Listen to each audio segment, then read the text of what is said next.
Now, folks, I've been told that on this Zoom platform that if I switch out of what I'm doing right now, that it's not so easy to get back into it, since obviously I'm guessing a little bit here as to how to get these slides to display properly.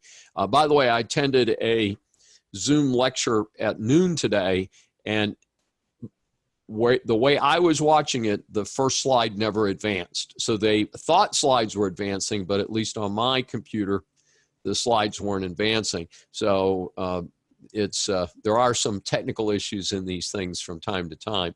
But in any event, one of the things that I would normally show if we were in the classroom is there's about a 12-minute documentary, and I think CBS News produced it. And it's very interesting, and it tracks the history of Love Canal. Love Canal was up in New York, not far from Niagara Falls. It was originally begun as a private enterprise. As you know, most of these big construction projects today are publicly funded for canals and bridges and so forth. But in any event, this was a private canal that was going to connect two other canals. And it was started and it never was finished. They went back and tried to start it a second time. It was never finished. So they had basically a big ditch blocked on both ends. So it wasn't a canal, it was a ditch. And so Hooker Chemical, wasn't that a great name? Hooker Chemical located its plant next to this ditch. And when they made stuff and it was not to specification, it couldn't be sold.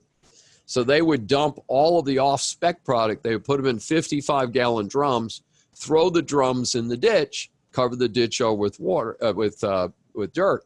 So over the years, the ditch was filled in, and the people across the street began getting sick. And it's just a real challenging situation. So, any thoughts on that? But the EPA, National Environmental Protection Act, came out in 1969, 1970. President Nixon signs the EPA. And this has been great news and bad news at the same time. First of all, air quality, water quality in the United States was awful before we committed in 1970 to having clean water and clean air. Not a hard thing to do, but for some reason I guess we had such vast real estate and we didn't have a lot of people dying. So the feds just weren't paying attention. They weren't out there helping people out. So a couple simple examples: Birmingham, Alabama, Pittsburgh, Pennsylvania, Los Angeles were famous for smog.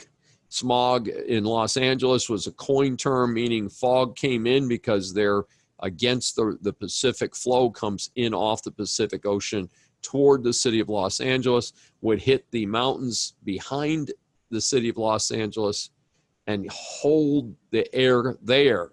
So lots of gasoline fumes and lots of missed opportunities. And so the question became, is it time to do something a little bit different?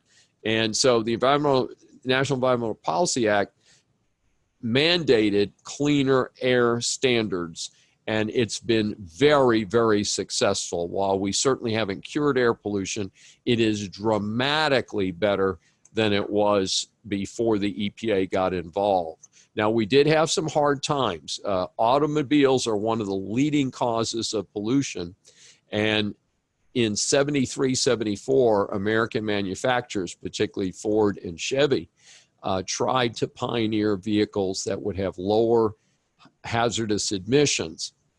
The problem was that the devices they came up with made the cars work very badly.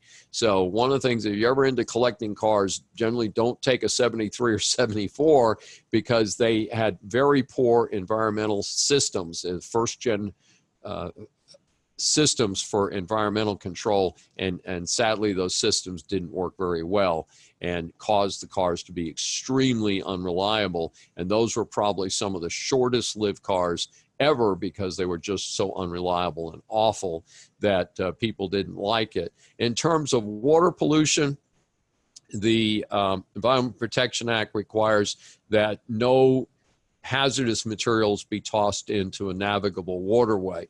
So in our case, that would be the Buffalo Bayou right near here in downtown, or flows into downtown and into the Galveston Bay and Gulf of Mexico. But in any event, one of the things that we're looking at there is that the water quality in the United States has dramatically improved over the last 50 years, almost exactly 50 years. And so one of the things that we do look at is where is everybody? And we look at the different bodies of water. A couple quick examples. I just mentioned Buffalo Bayou. I was a runner downtown from 1982 to late 1987, and I ran along Buffalo Bayou. When I first began running in 1982, there were no creatures in the water. There were no ants, no flies, no frogs, no turtles, no alligators. The place was completely cleaned out. That's how toxic the water in Buffalo Bayou was. They have done a fabulous job of explaining it.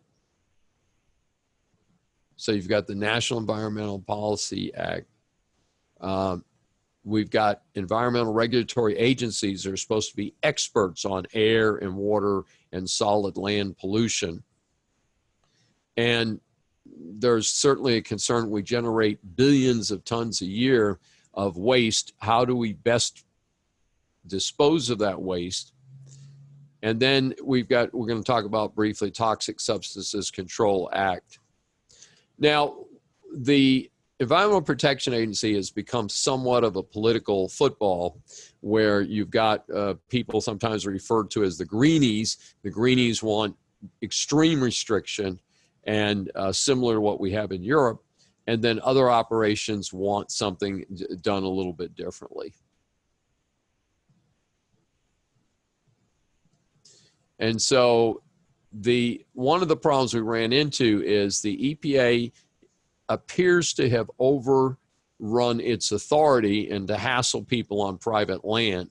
So the Trump administration moved in there and said, whoa, wait a minute, your capital function or cabinet function, you report directly to me, and I'm not happy with what you're doing here.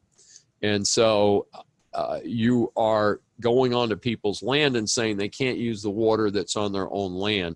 So it got a lot of news coverage and all that, and so Trump took up that cost. One of the things we wanted to talk about in terms of the environment is some other areas that affect real estate. And we've already talked about this. Remember in our real estate chapter, we talked about a public nuisance.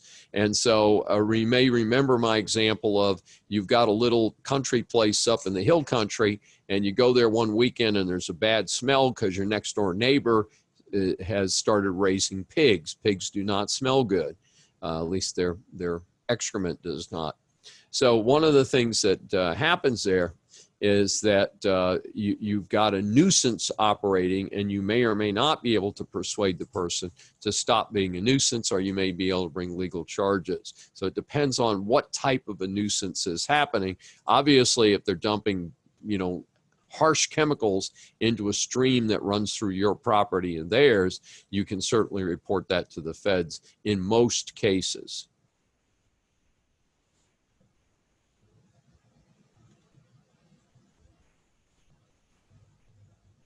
And then one of the things is that there's been a lot of input from different consumer groups. Again, sometimes we accuse them of being Luddites or people that are against progress.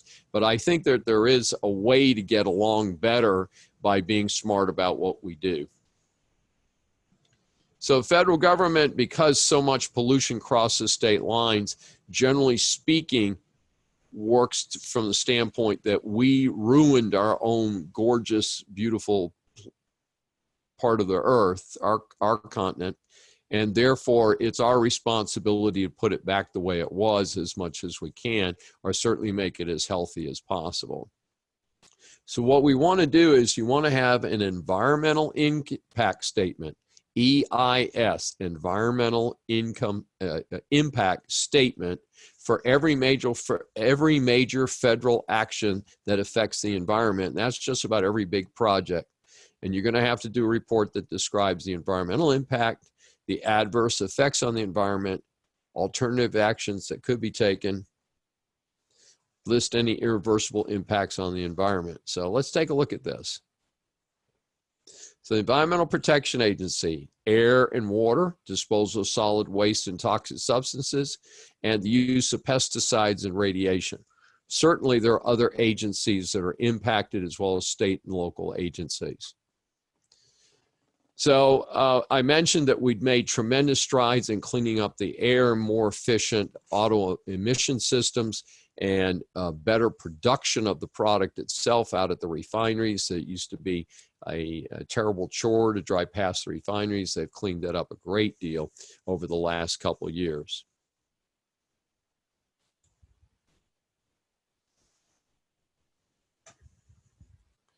So the petitioners challenge all the EPA rules, arguing they're based on improper constructions. And one of the areas that is certainly controversial today is known as greenhouse gases. And so the issue is whether something that could be used in a positive sense also is in itself a negative impact. And that is the Clean Air Act and greenhouse gases. And so some people subscribe to the theory that greenhouse gases are a very natural impact. Some of you may have heard that cows have passed gas, to use a polite term, and that they, because of what they eat and their big animals are out in the public, they're pooting away, and that of impact that they have is very bad for the situation. And it says greenhouse gas is a concern to Congress when it debated and passed the Clean Air Act. But it's difficult to define that, because I've seen some people describe greenhouse gases as carbon dioxide. Folks, carbon dioxide is what makes Coca-Cola bubbly. So it certainly doesn't seem that that in itself would be harmful. So those are the kind of things that people get into debates over. Clean Water Act, I just mentioned, we've made dramatic strides in water. You can actually get in the water at Buffalo Bayou, though most people don't. You can collect fish from the bayou, and that seems to be okay. Also, we're going to, again, look at wherever it is, but again, it's only navigable waters. And this has become very controversial if somebody's trying to protect a farm that has some water on it.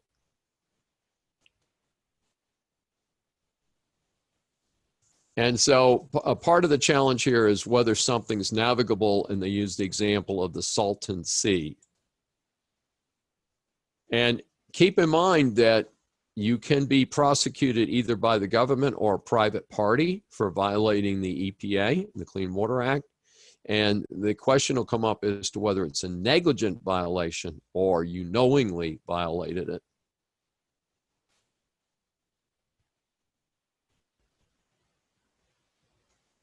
So we've got hazardous and toxic waste. It makes sense. Certainly you're going to have a lot of local regulations on this, but the idea is if you're moving something interstate, like the nuclear waste out of a reactor change out, or you've got a refinery that's just finished a re-up and a cleanup. And so what happens is in those circumstances with the turnaround happening, then you're going to have people go in there and say, hey, let's do this better. Let's make sure everything works properly. Plus, any debris that they take out of those big operating units at the refineries has to be treated very carefully. So let's take a look just briefly at this case. It's the Timmons case, whether a defendant can be shielded from liability under the act through the innocent landowner defense.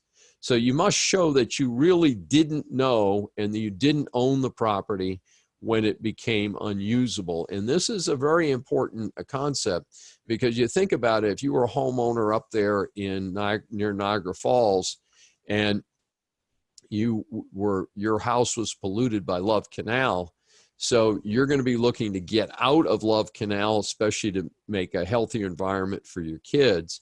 So it's a pretty interesting area.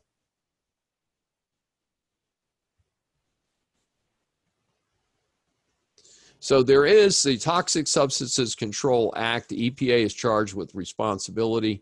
Toxins are defined as substances known to be poisonous to humans. And you've got to balance the public and business interest. Business, generally speaking, feels that the EPA is not rational, that they're pushing controls or lack of controls that's actually more important. And so it's just difficult to determine how this is, completely works. But certainly you need to make sure you comply with federal law. And again, part of being a good business person today is to know what the rules are at the state and local level, in addition to the federal level, if something is controlled that way.